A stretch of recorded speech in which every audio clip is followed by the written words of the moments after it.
Now, last but definitely not least, for our blog on cybersecurity, we have Keesiu Wong here. He will talk about AI in defense. He's a product manager at Helsing, a new defense company. And before working there, he was co-founder and CEO of Design.AI, a consultancy combining AI development and design thinking methodology. And he holds academic degrees in data science, management, and mathematics from the Technical University of Munich. We're very happy to have you. The stage is yours.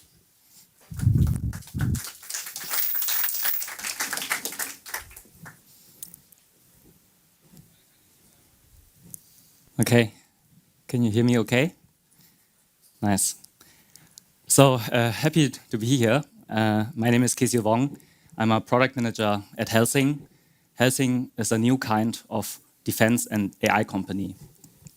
And I will talk today about a few lessons from Ukraine and how software and AI is changing the defense sector.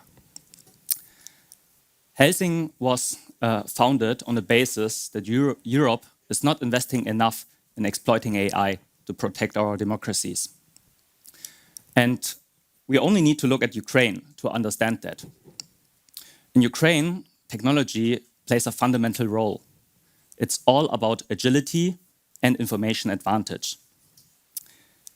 At Helsing, we are delivering cognitive applications to Ukraine that helps them to stay technologically ahead of Russia, and we basically integrate into existing legacy hardware and stitching them together via software. But we are not the only ones who understand the importance of technology for defense. Let's listen to what Volodymyr Havrilov, the Deputy Minister of Defense of Ukraine, has to say.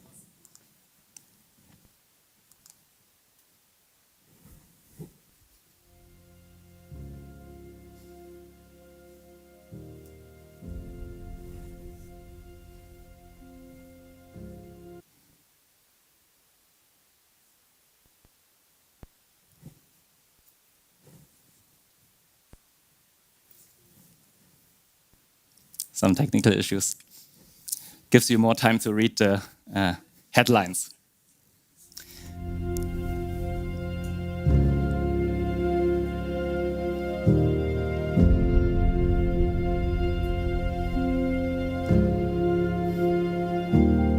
This war is not about number of people. It's not about old Soviet-type tanks. It's about technology. It's about situational awareness. It's about satellite imagery. It's about drones. It's about loitering munitions. It's about long-range precision strike capability in the right time and the right place. There are some companies who are already contributing to this technological superiority of Ukraine. One of them is a Helsing company which is working with us on satellite imagery.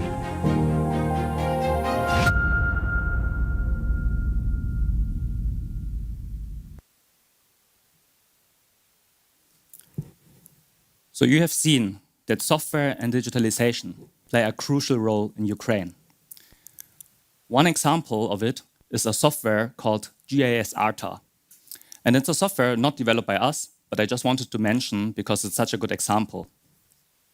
GIS-ARTA is a digital fire control system that is sometimes called the Uber of artillery. So why is that? So basically what happens is, if a soldier finds a target, he can easily mark the location on a digital map via a tablet. This location then gets securely transmitted to a command center where the closest artillery system is selected and all the necessary parameters are being automatically calculated. This allows Ukrainian operators to accelerate the time for a fire command from 20 minutes to 30 seconds. So more than a factor of 10. And this is a very good example that shows how only through software we can achieve such capability gains on such critical capabilities. This enables Ukraine to make the most of what they have, even despite that they are sometimes heavily outnumbered, and ultimately enable them to hold their ground.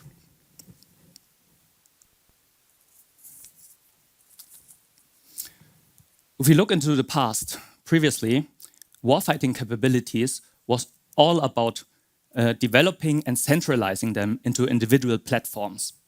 What do I mean with platform? It's a defense term. It means something like a ship, something like a fighter aircraft, or like on the picture, a tank. But this focus has many weaknesses. One of them is information overload. The better the sensors become, the more data is being generated. And honestly, most of it is not even being used. I'll give you 2 examples.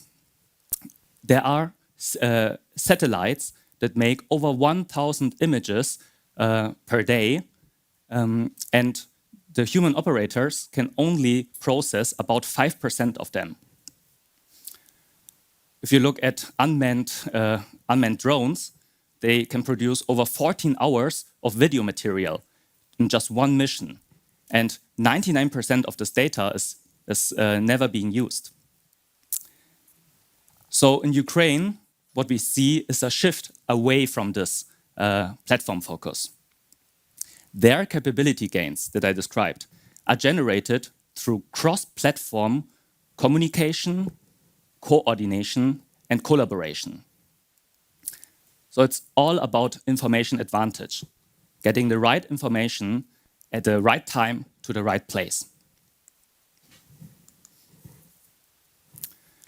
This means that there's a new kind of armor, what we call software-defined defense.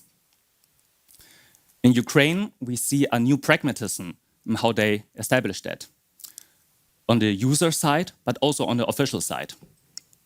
A Starlink antenna that they mount on the outside of a tank via a magnet, and a tablet that they attach to the cabin inside, establish a digital network, and this only in a few hours. Capability development is happening in a trial and error fashion. And the involvement of small and medium-sized companies is not the exception, but the standard. Ukraine can only do this because they have established a very strong industrial ecosystem. Nothing would work without the voluntary army, nor without the big digital companies and the cloud, or contributions from small and medium-sized AI companies like Helsing. In Europe, we need to copy this to some extent. If the worst case happens, and Europe has to defend itself, we have to be ready.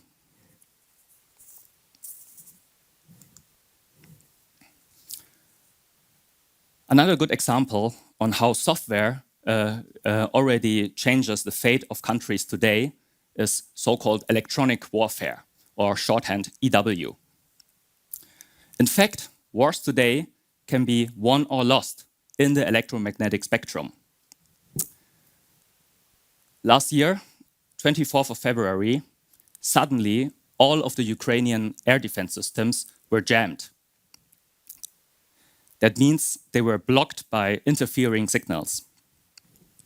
And at the same time, Russian drones appeared, and they pretended to be fighter jets by using manipulated electromagnetic signatures. So when the Ukrainian anti-aircraft system activated, they in return were attacked by targeted missiles and destroyed. And this shows how important electromagnetic superiority is. The newspaper NZZ calls electronic warfare a chess game of a special kind, because you basically have to adapt, anticipate, and counter the opponent's strategy as fast as possible. The reason for that is simple. Without functioning radios or radars, artillery, aircrafts, drones, they are basically blind and helpless. Another example is, for example, the Russians have tried to jam Starlink, the broadband communication network that is established by Elon Musk's company SpaceX. And they were able, through software, to defend all hacking and jamming attempts. Even the director of electronic warfare at Pentagon was impressed on how fast they were able to defend each individual attack. And he said that they basically only had to slung a line of code to fix it. This shows how software-defined capabilities, like electronic warfare, play an invisible but crucial role in defense. But if those capabilities are so crucial, we have to have them in Europe in a sovereign way.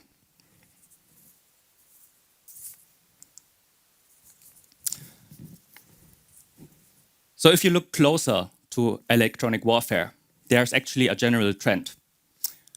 We see a more complex and dynamic electromagnetic spectrum. On the left side, you can see the public spectrum allocation from the US and how complex it is. And this is actually getting worse. Not only is there an increasing number of emitters and their frequency more overlapping, but also the emitters are becoming more software-defined and agile. That means that you can easily manipulate, for example, the frequency through software. And why is this a problem? Traditional EW approaches are based on manually curated static libraries. So it's basically a hard-coded lookup table, if you want. And these static approaches cannot keep up with the dynamically changing usage of the spectrum. In fact, the relative reconnaissance rate of the spectrum has decreased over 7-fold over the last years. This means we are becoming increasingly blind and deaf.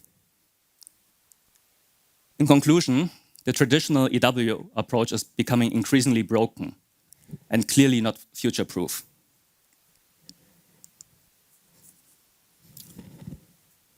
So it is clear that we need to transition to a smarter, more cognitive approach, leveraging AI. I'm proud to share that Helsing has accomplished many of the required scientific breakthroughs in what we call cognitive EW, one of the areas that we are working on.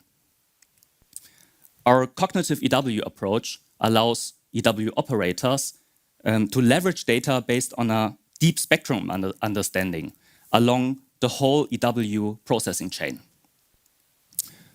So how does this look like? On the right side, you can see a hypothetical scenario with multiple emitters.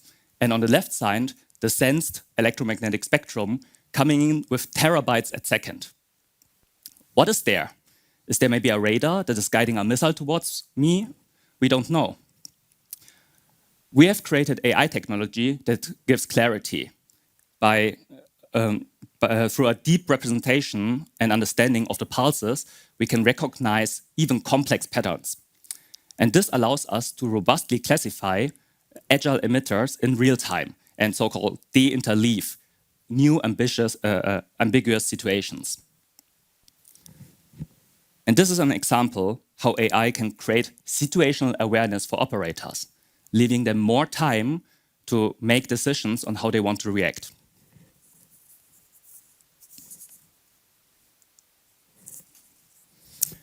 So you have seen how software and AI can significantly enhance defense capabilities. However, currently, it is not yet a war of algorithms, but the next one will be.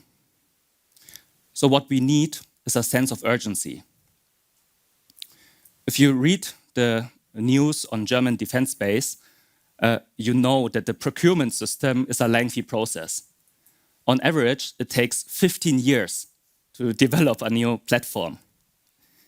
Therefore, it is up to us as the industry to build products that we need by making the most out of the platforms that we have today. We have to use software to connect more platforms together, AI to process the masses of data, to create information advantage, such that ultimately Europe is in a position to deter and, if necessary, to defend. So what does it take to build disruptive AI products like these, especially in such a vast and traditional industry like defense? So admittedly, one thing you need is money. We have just a couple of days ago announced a new investment round. We have raised over 200 million euro, which is one of the largest Series B in Europe. What do you do with all of this money? You build a world-class team. Software is the field where even a small team of bright minds together can build products that have global impact. And I'm proud to say that at Helsing, we were able to bring world-class talents from technology and AI together. For example, Robert Fink. He was founding engineer of the main product of Palantir Foundry. Or Cédric Archambault, who joined us recently. He was chief scientist at Amazon and responsible for their AI platform, SageMaker. Or Anton Boartz, who was until recently managing director of the AI research lab at Meta. I think I can say without exaggerating that my colleagues belong to the best in their field. But I'm not saying that to brag. My point is, they could work anywhere, but they chose to join Helsing because they share the same conviction, as much as I do, that democratic values are worth protecting for us and for future generations, and that AI will be a key technology for that. Thank you.